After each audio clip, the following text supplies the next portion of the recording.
Hello everyone, welcome back to my channel. So today we are going to discuss about one more curve here, that is PT curve. This is PT diagram for a pure material. So we are going to see the phase behavior of pure fluids here. We have shown here pressure in the y-axis and temperature in the x-axis. So how this is differentiating and how our pure fluids will behave according to the pressure and temperature, this we are going to observe. Look at the curve. So here we are seeing that there is a curve of sublimation and vaporization which is in one single line. Then there is a fusion curve which is perpendicular to this complete curve. There is a point called triple point on this curve, the sublimation and vaporization curve. There is one point in the middle. Okay, this is the triple point. Then we are seeing solid, liquid and vapor. These three phases are seen in the same graph. Along with that, we are seeing gas which is present outside of this curve, and there is a point called critical point also which is present in the corner after the vaporization curve. So let's see what are the points and related explanation to this.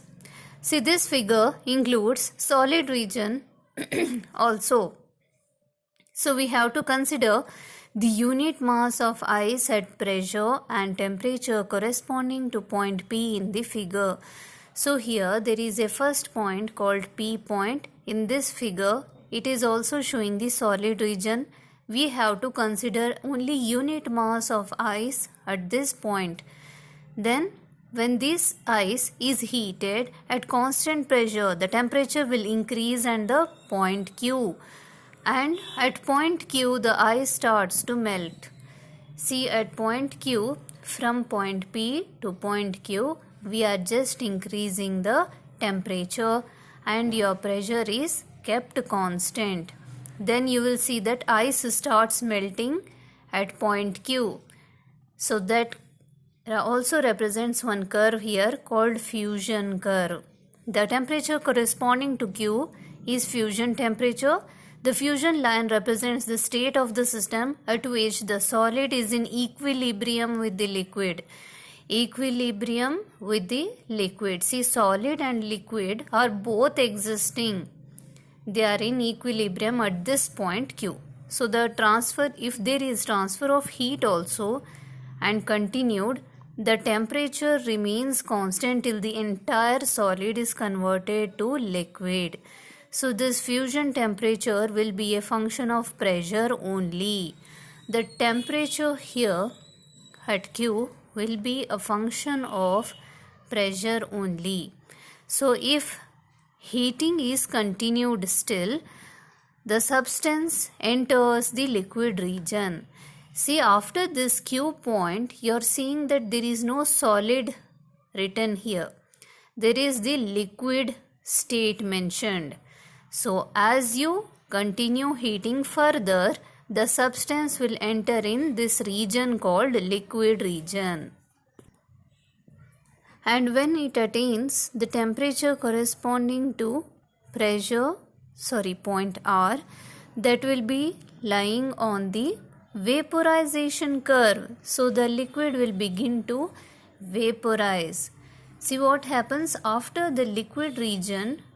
When the temperature corresponding to point R, that point represents the vaporization curve and the liquid starts to vaporize, begins to vaporize. So when all the liquid has been vaporized, the temperature increases along the line RS in vapor region. See, after the point R, there is vaporization region, vapors. Okay, so this liquid has converted to vapor. So the heating beyond this TC, critical temperature, takes the substance into gas region. After you have reached the vapor region, if you continue heating still further, the temperature will be called as critical temperature represented by Tc, and the substance enters into the gas region. The fusion curve and vaporization curve will meet at the triple point where the three phases coexist in equilibrium. See what happens, there is a point which I had mentioned, it is called triple point, which is meeting at one particular point on these three curves. So it represents the equilibrium, coexistence of the equilibrium of all the three phases, that is solid, liquid and vapor. According to the phase rule, the triple point is invariant. Invariant means what? It is not changing, it is constant, it is fixed. The water at triple point will be 273.16 Kelvin in temperature, and the pressure will be 6.1 into 10 power minus 3 bar. If the pressure of the system is below triple point pressure, the heating of solid results in sublimation. So if the pressure of the system is below the triple point pressure, the solid results in sublimation, that is, it will directly convert to gas and never will enter the liquid region. Sublimation curve represents a state of the system in which the vapor is in equilibrium with the solid. Vapor is in equilibrium with the solid in sublimation curve only.